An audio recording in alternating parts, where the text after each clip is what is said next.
Hello tout le monde, j'espère que vous allez bien.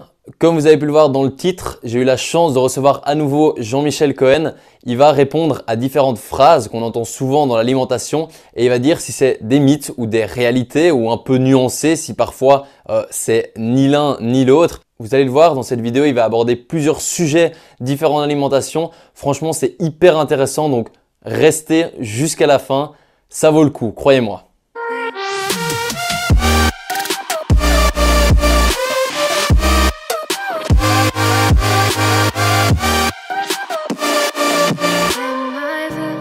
Est-ce que manger trop d'œufs est mauvais pour le cholestérol?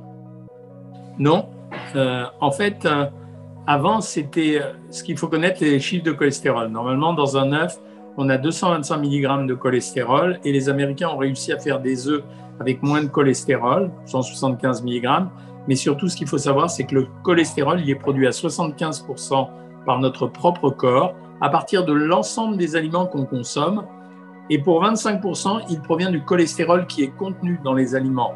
Donc ça veut dire que ce n'est pas le cholestérol des aliments qui nous pose un problème, c'est le fait de la consommation des aliments qui vont produire eux-mêmes du cholestérol. Donc effectivement, plus on va manger gras, même des bonnes huiles, et plus elles ont de possibilité de se transformer en cholestérol. Donc les œufs ne sont pas mauvais. Et la deuxième chose, c'est qu'on a considéré également que l'œuf fait partie des produits les plus rassasiants. Et donc, à ce titre, on se dit qu'il vaut mieux laisser les gens manger des œufs autant qu'ils en veulent, simplement parce que s'ils mangent beaucoup d'œufs, parce qu'ils ont besoin de manger beaucoup, on préfère qu'ils mangent des aliments rassasiants. Et donc, comme ils mangeront moins du reste, finalement, ils produiront moins de cholestérol. Donc, il n'y a plus de limitation pour les œufs, sauf si tu me dis que tu en prends 3 le matin, 3 le midi, 3 le soir. Mais on peut manger 3 œufs tous les jours sans que ça soit un problème. Ça surprend toujours les vieux médecins ou les gens qui ne savent pas, mais la réalité scientifique, elle est comme ça. Ok, ben nickel, ça me rassure du coup. Deuxième affirmation, c'est est-ce que les légumes surgelés contiennent moins de vitamines et de minéraux que les légumes frais?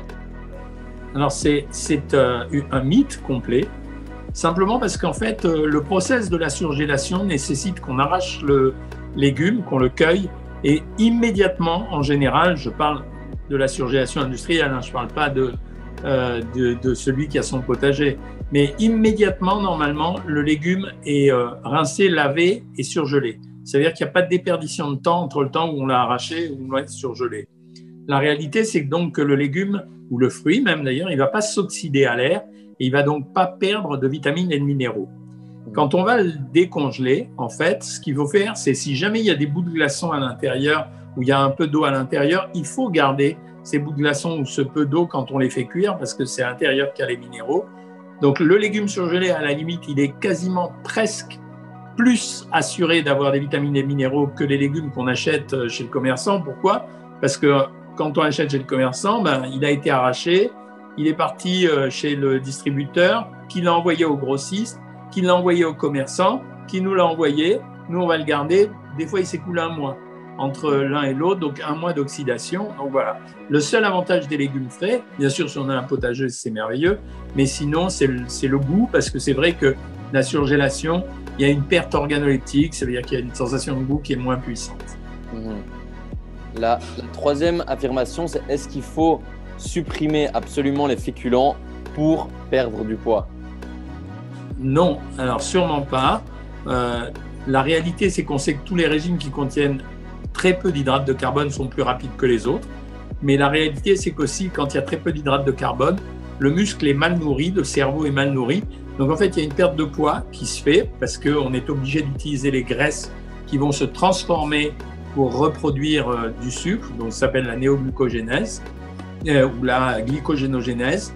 Et des termes compliqués qui signifient que pour avoir du sucre, parce que c'est un besoin fondamental pour le muscle et le cerveau, on va utiliser les graisses. Mais la réalité, c'est qu'en fait, on utilise une opération qui est contre nature. Donc, pour maigrir, il faut consommer la plupart du temps des hydrates de carbone. Par contre, on contrôle la quantité. Chez les hommes, en général, j'essaye de ne pas dépasser l'équivalent à aller de 150 grammes d'hydrates de carbone par jour dans le cadre d'un régime. Chez les femmes, d'environ 100 grammes, ce qui correspond grosso modo à 200 grammes de produits céréaliers ou de féculents et 60 grammes de pain chez un homme et environ 100 grammes de féculents ou produits céréaliers chez la femme et 30 grammes de pain. Donc les garder dans l'alimentation, quoi, même si on veut perdre du poids. poids. Oui, ça protège le muscle, vraiment, c'est un plus bel amaigrissement. La quatrième affirmation, c'est est-ce qu'il faut absolument prendre une source de protéines directement après son entraînement si on veut optimiser sa prise de muscle? C'est un mythe, ça sert absolument à rien. Après l'entraînement, on a essentiellement besoin d'eau, de minéraux, et on a besoin d'un peu d'hydrate de carbone pour nourrir le muscle. En fait, les gens qui prennent des protéines après l'entraînement, ils vont se servir de ces protéines pour les transformer en sucre, pas plus que ça. Donc, ça n'a aucun intérêt. Par contre, avoir une prise de protéines pendant un entraînement ou pendant une activité de musculation, il faut l'avoir de façon régulière et surtout pas après l'entraînement. C'est beaucoup mieux de les prendre pendant la journée, avant les périodes d'entraînement, parce que les protéines dans le corps, c'est un pool. Ça veut dire qu'on nourrit ce pool en permanence, mais par contre, après un entraînement, on a tellement besoin de sucre que si jamais il n'y a pas suffisamment de sucre à trouver dans le muscle pour alimenter ce besoin en sucre, on va dégrader les protéines qu'on vient de manger. Donc ça, même pour un entraînement de musculation? Oui, surtout pour un entraînement de musculation. Donc ça veut dire qu'il vaut mieux prendre les protéines régulièrement dans la journée. Un peu toi qui t'entraînes le soir tard, il vaut mieux que tu en prennes dans la matinée, dans l'après-midi. Ça va rentrer dans le pool des protéines plutôt que de les prendre après l'exercice. Ça ne sert absolument à rien. Ouais, parce qu'on entend souvent quand même prenez les protéines dans les 30 minutes. C'est n'importe quoi. La cinquième affirmation, c'est est-ce que le pain fait grossir? Non, il ne fait pas plus grossir que n'importe quel autre hydrate de carbone. Pareil que pour les hydrates de carbone, c'est un problème de quantité. Alors, il y a différents types de pains. Pendant longtemps, on a privilégié les pains complets ou les pains avec des farines qu'on appelle les farines de misère. C'est des farines qu'on utilisait pendant les guerres parce qu'il n'y avait plus de blé comme auparavant, ou du blé tendre, etc. En réalité, les différences sont très faibles. C'est des différences, elles sont vraies, mais elles n'ont pas tellement de valeur, en tout cas dans le cadre d'un amaigrissement. Mais il faut en contrôler la quantité parce que si on ne veut pas dépasser les 150 grammes d'hydrate de carbone, justement, on est obligé de contrôler la quantité de pain. Donc, un gros mangeur de pain va stocker beaucoup sous forme d'hydrate de carbone. Donc, celui-là, oui, va grossir, pas seulement à cause du pain, c'est surtout à cause des hydrates de carbone. Mais dans un régime, oui, on est obligé de contrôler sa quantité de pain, 60 grammes chez les hommes et 40 grammes chez les femmes. Ouais, donc au final, on peut, mais c'est juste une question de quantité, quoi. Tout, mais pour tous les aliments. Ouais. Tous les aliments. La sixième affirmation, c'est est-ce que prendre de l'eau citronnée le matin fait maigrir? Ça, on l'entend quand même souvent. En fait, si tu veux, ça me fait rire parce que ça ne fait pas maigrir. Donc, je te réponds à la question brutalement, ça ne fait pas maigrir. Ça n'a aucun pouvoir pour faire maigrir. Ça ne fait qu'entraîner un début de digestion par le biais des glandes salivaires. Par contre, j'arrête pas de dire que ça fait partie des choses qui ne me dérangent pas. Ça veut dire quand quelque chose vous fait du bien et n'est pas dangereux, si vous en êtes content, continuez-le. Mais penser que ça fait maigrir est une erreur. La seule chose qui fait maigrir, c'est le déséquilibre de l'équation entre la consommation d'énergie, c'est-à-dire ce qu'on mange, et la dépense d'énergie, c'est-à-dire ce qu'on dépense, pas seulement au repos, mais par l'activité physique. Après, pourquoi pas boire, si vous aimez un citron avec dans de l'eau chaude, je sais que c'est à la mode, pourquoi pas, mais ça va pas il améliorer. faudrait mieux faire une prière avec si on espère maigrir. Ça a le mérite d'être clair. Est-ce que le fait de consommer des jus de fruits frais, ou même si on se doute que ce sera faux si c'est des jus de fruits industriels, mais est-ce que ça permet d'augmenter la quantité de fruits dans notre alimentation? Alors absolument pas, mais vraiment absolument pas. Alors quand il s'agit de jus industriels, heureusement pour nous, ils sont soit flash pasteurisés, soit stérilisés. Mais dans ces cas-là, la quasi-totalité des vitamines et des minéraux ont disparu. Peut-être pas des minéraux, mais des vitamines. Il suffit de regarder sur les étiquettes. Il n'y a pas d'indication de vitamines. Et en général, quand il y a la vitamine C, il y en a guère plus que 24 mg pour 100 ml, c'est-à-dire à peu près un vingtième d'un comprimé de vitamine C à 500 mg, en rappelant qu'un homme normal a besoin de 100 mg par jour, pas plus. Il y a juste les sportifs, les fumeurs et les personnes âgées et les femmes allaitantes qui ont besoin de plus de vitamine C. Donc absolument pas. Et souvent, cette vitamine C, elle est rajoutée justement parce que la pasteurisation a tué toutes les vitamines. Pour moi, les jus de fruits industriels ne sont que de l'eau sucrée aromatisée. Il y a une façon pour les gens qui sont au régime de contourner ça, c'est de mettre un comprimé de vitamine C effervescent goût orange dans un verre d'eau, de rajouter 2 pastilles de faux sucre, là, type Candérel. Vous avez le même jus d'orange qu'en supermarché. Quand c'est un jus d'orange frais, il a beaucoup plus d'intérêt parce que là, oui, il va garder les vitamines et oui, il va garder les minéraux, mais le mieux, ça serait de conserver la pulpe en plus. Attention quand même, il ne faut pas oublier qu'un fruit, c'est 12 grammes de sucre en moyenne. C'est entre 9 et 12 grammes de sucre pour 100 grammes. Donc, par exemple, les gens qui conseillaient des monodiètes de raisins, c'était un grand n'importe quoi. Le gars bouffait 1 kilo de raisin, c'est-à-dire qu'il se tapait à peu près 180 grammes de sucre dans la journée, alors que la ration par l'OMS, c'est 50 grammes. C'était vraiment le régime le plus pourri du monde, quoi.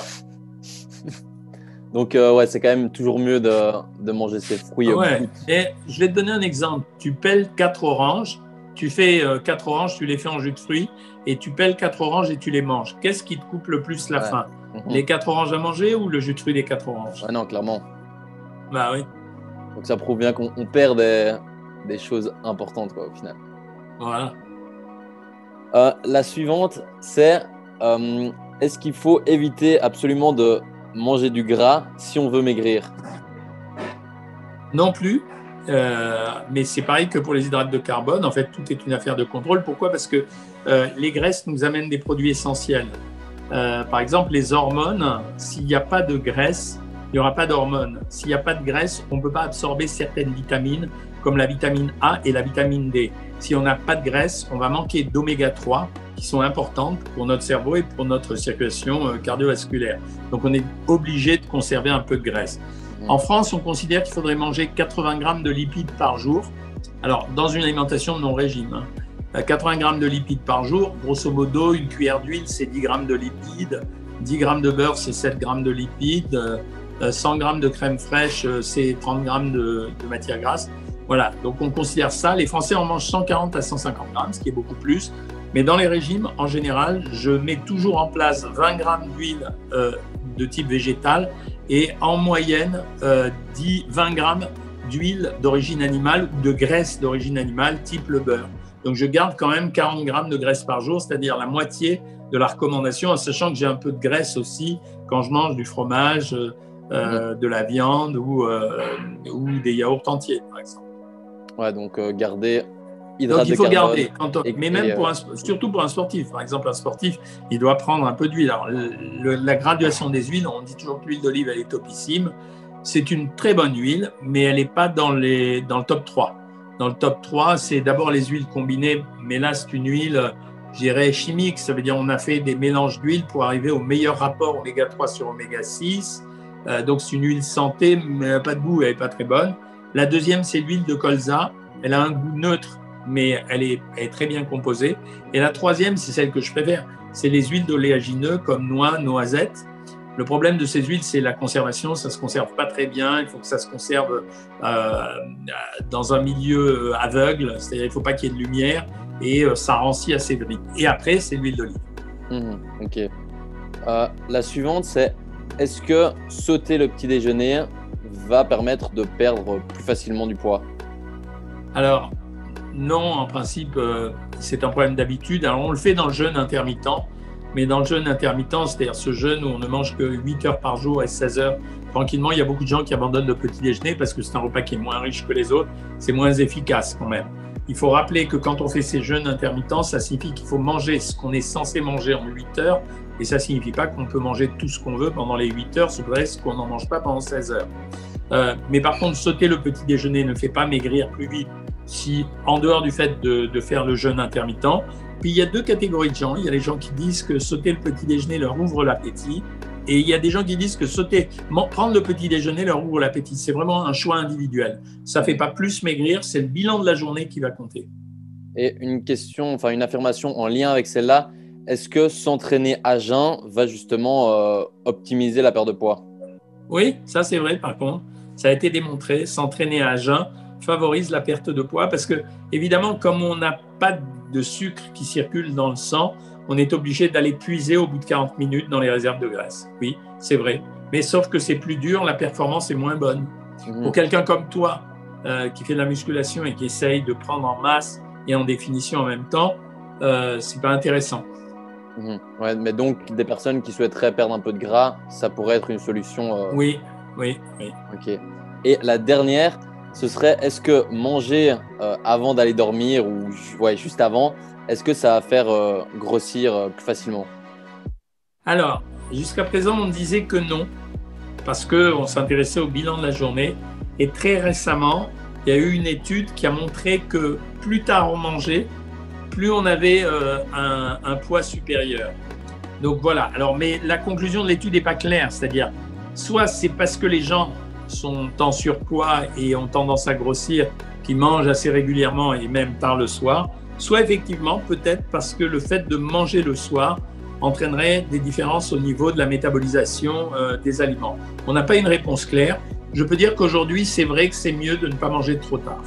Et voilà, c'est la fin de cette vidéo. J'espère qu'elle vous aura plu. J'espère qu'elle vous aura permis d'apprendre des choses et de justement pouvoir justifier à tous ces gens qui vous diront ces phrases. Vous pourrez dès lors leur dire que non, c'est faux ou oui, c'est vrai en fonction des justifications que Jean-Michel vient de donner dans cette vidéo. Encore une fois, n'hésitez pas à vous abonner à ma chaîne YouTube si ce n'est pas déjà fait, d'activer la petite cloche pour ne louper aucune de mes prochaines vidéos, de commenter, de liker, de vous abonner aussi à sa chaîne YouTube à lui que je mettrai dans le lien de cette vidéo parce qu'il y a plein de contenus hyper intéressants sur sa chaîne aussi. Et moi, j'ai plus qu'à vous dire à très vite pour une prochaine vidéo. Ciao!